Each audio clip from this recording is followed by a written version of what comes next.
Assalamualaikum warahmatullahi wabarakatuh. Perkenalkan, saya Wulandari dari Prodi Pendidikan Administrasi Perkantoran, Fakultas Ekonomi, Universitas Negeri Yogyakarta. Pada kesempatan kali ini, saya akan mempresentasikan mengenai good friends dan toxic friends. Setiap orang pasti mempunyai seorang teman, apalagi anak muda saat ini. Biasanya mereka akan menghabiskan waktu untuk nongkrong, jalan-jalan, maupun mengerjakan tugas. Namun, apakah pertemanan kalian itu sudah baik? Apa kalian sudah yakin dengan pertemanan yang kalian jalani? Jadi, pertemanan yang baik itu yaitu pertemanan yang dapat mengubah kalian menuju ke arah yang lebih positif, bukan sebaliknya, dapat menjerumuskan kalian ke arah hal-hal yang negatif. Oke, mari kita mulai pembahasan pada pertemuan kali ini. Pada pertemuan kali ini kita akan membahas 6 topik, yaitu yang pertama, pengertian good friends, ciri-ciri good friends, pengertian toxic friends, ciri-ciri toxic friends, dampak adanya toxic friends, dan yang terakhir yaitu cara mengatasi toxic friends. Untuk pembahasan yang pertama yaitu pengertian dari good friends. Jadi, apa sih pengertian dari good friends itu? Good friends merupakan teman yang dapat memberikan dampak positif bagi kita. Mereka akan selalu memberikan dukungan, semangat kepada kita saat kita terjatuh atau sedang menghadapi suatu permasalahan. Adapun ciri-ciri dari good friends tersebut, yaitu yang pertama, menyemangati dan mendukung. Sebuah pertemanan akan diuji apabila terdapat teman yang sedang mengalami permasalahan atau dalam kondisi yang terpuruk. Mereka yang tetap bertahan dan memberikan semangat serta dukungan, bukan mereka yang meninggalkan dan tidak peduli dengan kita. Yang kedua yaitu tidak memanfaatkan. Teman yang baik tidak akan memanfaatkan temannya demi mendapatkan apa yang diinginkan oleh dirinya sendiri. Oleh karena itu, sesama teman harus saling bekerja sama supaya hubungan dapat terjaga dengan baik. Yang ketiga yaitu tidak menyalahkan. Sebagai teman yang baik, apabila temannya melakukan suatu kesalahan, maka ia tidak akan menyalahkannya secara langsung. Namun ia akan memberikan solusi untuk dapat mengatasi permasalahan yang telah ditimbulkan olehnya. Yang keempat yaitu ikut senang apabila teman kita sukses. Apabila terdapat teman yang sukses, sudah seharusnya kita ikut merasa senang.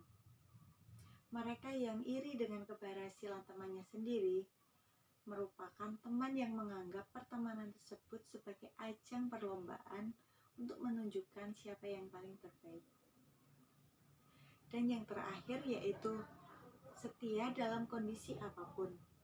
Apabila kondisi seorang teman itu sedang terpuruk, maka kita harus selalu ada. Jangan sampai kondisi teman kita yang berubah, kita juga ikut berubah. Selanjutnya kita akan membahas mengenai pengertian toxic friends. Jadi apa sih toxic friends itu? Toxic friends merupakan istilah yang mengacu pada sebuah teman yang tidak mendukung dan tidak memberikan dampak positif bagi diri kita. Toxic friends ini dapat membuat kita stres, sakit, tidak bahagia, merusak mental, dan hal tersebut menggambarkan kita seakan-akan sedang terkena sebuah racun. Yang kedua yaitu hanya memanfaatkan kita. Mereka yang hanya akan menemui kita apabila sedang dalam kesusahan, dan setelah itu mereka tidak akan peduli lagi dengan kita. Yang ketiga, selalu iri. Dan yang keempat, menyuruh kita untuk berubah. Mereka akan cenderung mengubah diri kita menjadi apa yang mereka inginkan, meskipun perubahan tersebut ke arah yang lebih negatif. Yang kelima yaitu hanya membicarakan dirinya sendiri. Mereka hanya akan berbicara mengenai dirinya sendiri, entah itu sebuah pencapaian ataupun kesulitan. Mereka tidak akan mendengarkan apa kesusahan ataupun pencapaian yang telah kita alami. Dan yang terakhir yaitu menggosipkan orang lain. Setelah kita membahas pengertian, ciri-ciri, dan dampak adanya toxic friends, kita akan membahas mengenai cara mengatasi toxic friends. Berada dalam lingkup pertemanan yang beracun memanglah sangat merugikan bagi diri kita. Supaya kita tidak terus-terusan berada dalam lingkungan tersebut, maka kita dapat melakukan beberapa hal berikut. Yang pertama, menyibukkan diri dengan kegiatan yang positif. Apabila kamu sibuk, otomatis kamu tidak akan sering bertemu dengan teman yang memberikan dampak buruk bagi kamu itu. Yang kedua, mulai bersosialisasi dalam lingkup pertemanan yang sehat, di mana teman kamu akan selalu memberikan dukungan dan memberikan dampak positif bagi kamu. Yang ketiga, jangan membalas perilaku dia.